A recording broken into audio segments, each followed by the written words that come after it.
और इस प्रकार हिरण्याक्ष ने धरती माता को रसातल में डुबो दिया।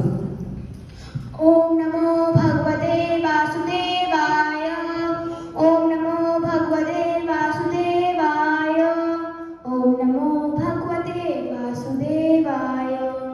हे पद्मनाथ, मुझे कृपा करके इस असुर से मुक्ति दिलाइए, अन्यथा मेरे पे बसने वाले जीवों का क्या होगा। हे देवी, तुम चिंतित मत हो, मैं तुम्हें इस दानव से मुक्ति दिलाऊंगा। यदा यदा हि धर्मस्य ग्लानिर्भवति भारत अभ्युत्थानमधर्मस्य तदात्मानो सृजाम्यहं पवित्राणाय साधूनां विनाशाय च दुष्कृतां धर्म संस्थापनार्थाय संभवामि युगे युगे। जब जब पृथ्वी पर पाप बढ़ेगा तब तब मैं स्वयं अवतार लूंगा। हिरण्याक्ष का वध करने के लिए मुझे स्वयं भरा अवतार लेना होगा। और इस प्रकार भगवान ने वराह अवतार लिया। हिरण्याक्ष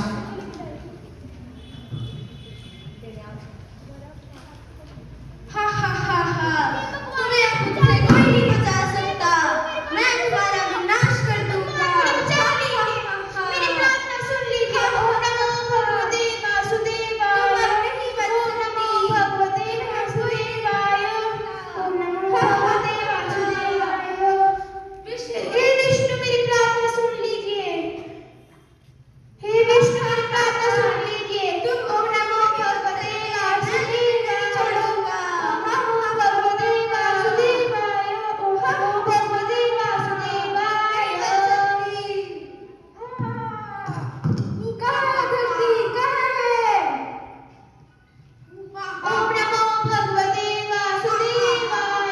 ओम नमो भगवते वासुदेवाय। और इस प्रकार भगवान ने धरती को रसातल से बाहर निकाला।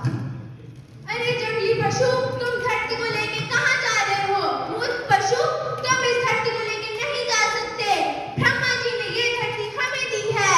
तुम दानवों और दैत्यों के दुश्मन हो, मैं तुम्हारा वध कर दूंगा। हा हा हा हा हा। हिरण्याक्ष, तुम्हारे पापों का घड़ा भर चुका है। तुमने बहुत पाप किए हैं, तुमने अति कर दी है। तुमने मुझे ही नहीं बल्कि पूरे संसार को तबाह करके रख दिया है। अब तुम्हारा अंत आ गया है, तुम्हें मुझसे कोई नहीं बचा सकता।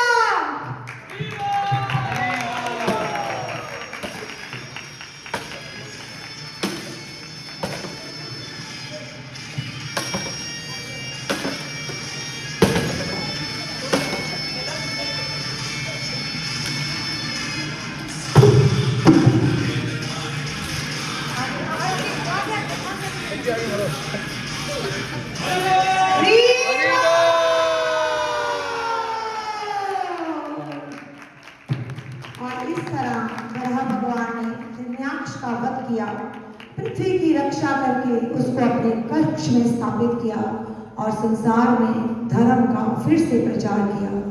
वराह भगवान की ऋषि की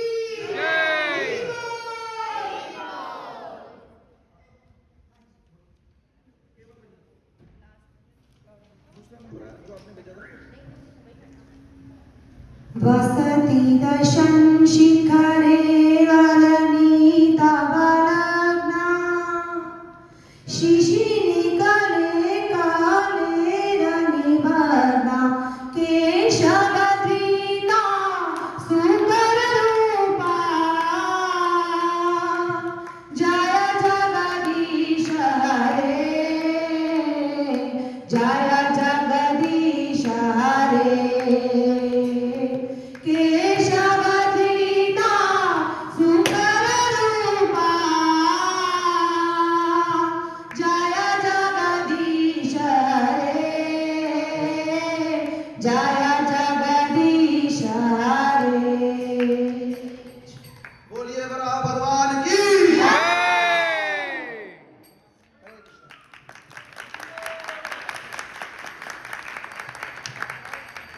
तो सब बच्चों के लिए एक बार हरे कृष्ण महामंत्र का उच्चारण करेंगे। हरे कृष्णा कृष्णा कृष्णा हरे हरे, हरे राम राम कृष्णा कृष्णा कृष्णा हरे हरे हरे राम राम राम हरे हरे।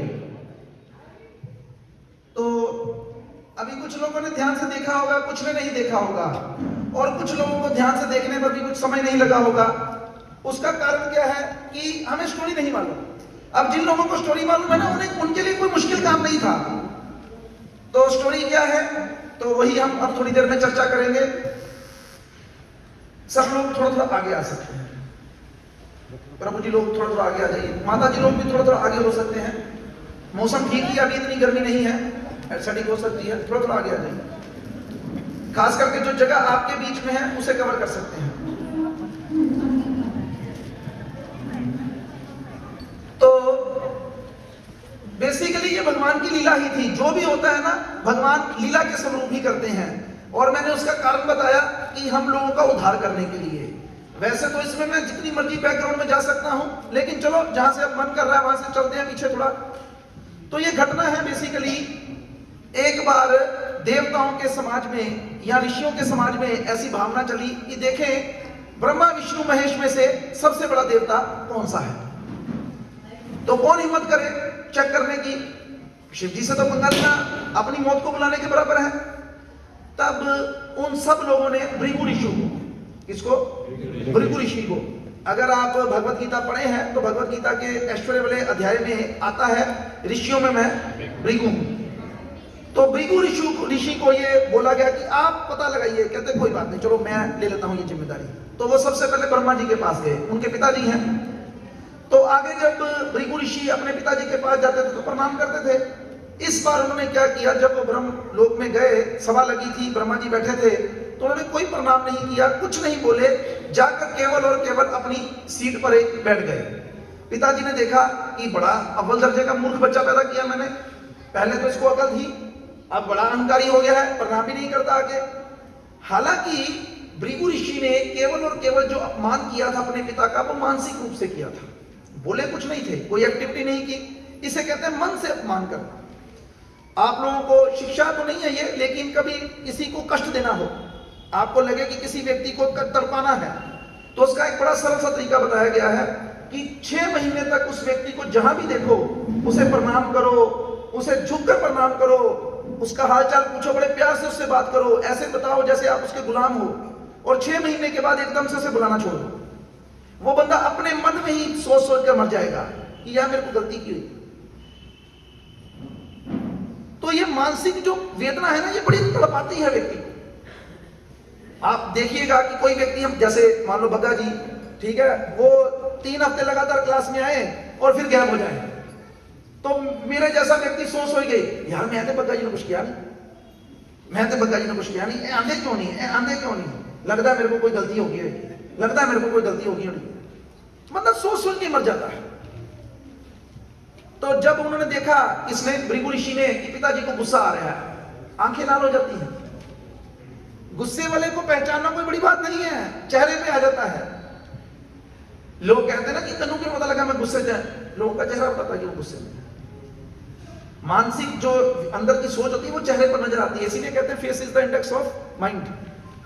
तो अभी क्या हुआ कि वो कहते कि नहीं, ये तो नहीं भगवान हो सकते। फिर वो शिव जी के पास गए। शिव जी और भृगु ऋषि आपस में भाई हैं। तो शिव जी ने दूर से कैलाश पर्वत पे बैठे थे, ऊपर उन्होंने देखा कौन आ रहे हैं, भैया आ गए, भैया आ गए।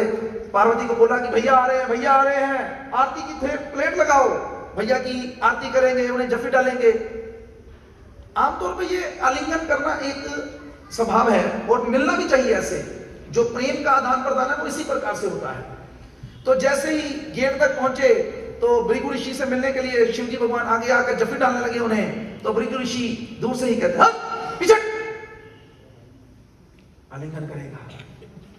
भाई बोलता है तू कहां, मैं कहां, मैं ब्राह्मण, तू चंडाल, कि इसकी मुंडियां डाल के रखा है, शमशान की भस्म लगाता है, दूर। अब आरती की प्लेट किसके हाथ में थी? शिव जी के हाथ में। उन्होंने पार्वती माता को पकड़ाई। उस वक्त त्रिशूल पार्वती माता के हाथ में, त्रिशूल पकड़ लिया, इधर आओ, आत्म दशा जरा ना ठोकने लगे भृगु ऋषि को। भृगु ऋषि भागे वहां से।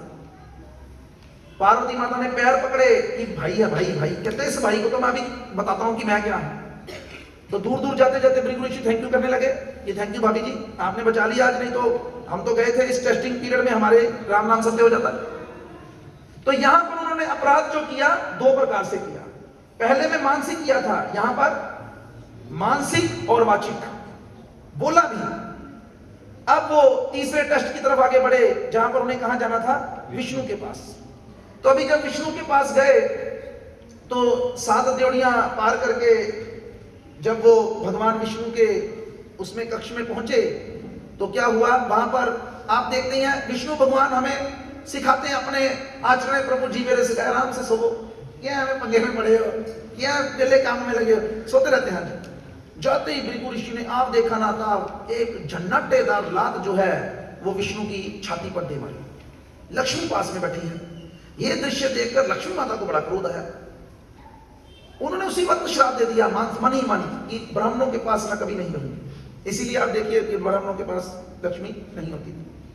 तो अभी क्या हुआ कि भगवान उठे, भगवान ने उठकर क्या किया, भृगु ऋषि के चरण पकड़ लिए। कहते कि महाराज पहले तो मैं माफी चाहता हूं कि मैं आपके स्वागत के लिए बाहर नहीं आ सका, कि आप हमारे घर आए, हम आपका स्वागत नहीं कर सके, और दूसरा मेरी छाती जो है ये वज्र के समान कठोर है, कहीं आपके कोमल पैरों को चोट तो नहीं लग गई। अभी इन बातों को सुनकर लक्ष्मी के दिमाग में कुछ थोड़े शंका या उत्पन्न हुई, शंकाएं क्या, कि एक तरफ कहते हैं कि भगवान का जो शरीर है वो कमल की पंखुड़ियों से भी नाजुक है, और दूसरी तरफ भगवान कह रहे हैं कि मेरा शरीर वज्र की तरह स्ट्रांग है, तो ये कैसे। तो बस भगवान ने देख लिया कि अब लक्ष्मी के मन में क्या आ रहा है, तो उन्होंने ये लीला करने की सोची कि इसको दिखाना पड़ेगा, वीर रस आस्वादन करने का। आप में से कई लोगों को केवल 5 रस पता है, लेकिन टोटल 12 रस होते हैं, 5 मुख्य और 7 गौण, और इन 7 गौण रसों में से एक रस आता है वीर रस। कभी कभी भगवान वीर रस का आस्वादन करना चाहते हैं, जैसे अभी मानो एक बच्चा है, ये छोटा बच्चा ये भी वीर रस का आस्वादन करना चाहे। कभी हो सकता है इसने भी अपने बाप से कहा कबड्डी देखकर कि पापा आओ कबड्डी खेलें। अच्छा, पापा को भी पता कि ये जीत थोड़ा सकता है, लेकिन अब ये चाहता है कबड्डी खेलना, चल खेल लेते हैं। अब पापा क्या करेंगे, जानबूझकर कबड्डी लगा ले हाथ, चल लगा ले। कई बार होता है छोटा बच्चा लिटाकर पापा को उनको चलो बॉक्सिंग। पापे जी ये तो थप्पड़ पड़े थे 3 फुट दूर जाके डिगे, लेकिन फिर भी पापा कहता चल खेल लेते हैं, कोई बात नहीं। तो पापा बेटा क्या करता है, पापा को ना हल्का सा मुक्का मारता, पापा ओ वो बड़ा खुश होता है बच्चा, हाँ बड़ा मजा है। कई बार आपने देखा होगा बच्चों को नकली पिस्तौल ला के दी जाती है, स्टेन गन, और वो लेकर कमरे में आ जाते हैं दादी के पास या दादा के पास या किसी का, और दादा जो था ओ मैं मर गया, बच्चा बड़ा खुश। तो ये भगवान ने भी सोचा कि चलो वीर रस का स्वादन किया जाए, लेकिन वीर रस का भी स्वादन करने के लिए बराबर की कुछ चोट तो चाहिए। ये भौतिक दुनिया के लोगों को तो मैं अगर उंगली भी लगा दिया तो ये मर जाएंगे। तो बंदे कौन से चाहिए, बंदे अपने हिसाब के चाहिए। तब भगवान की इस लीला में साथ देने के लिए अपने आप ही भगवान ने 4 कुमारों को प्रेरणा दी। किसको? 4 कुमार। मैं इसलिए ये कथा बता रहा हूं कि हिरणाक्ष को समझने में गलती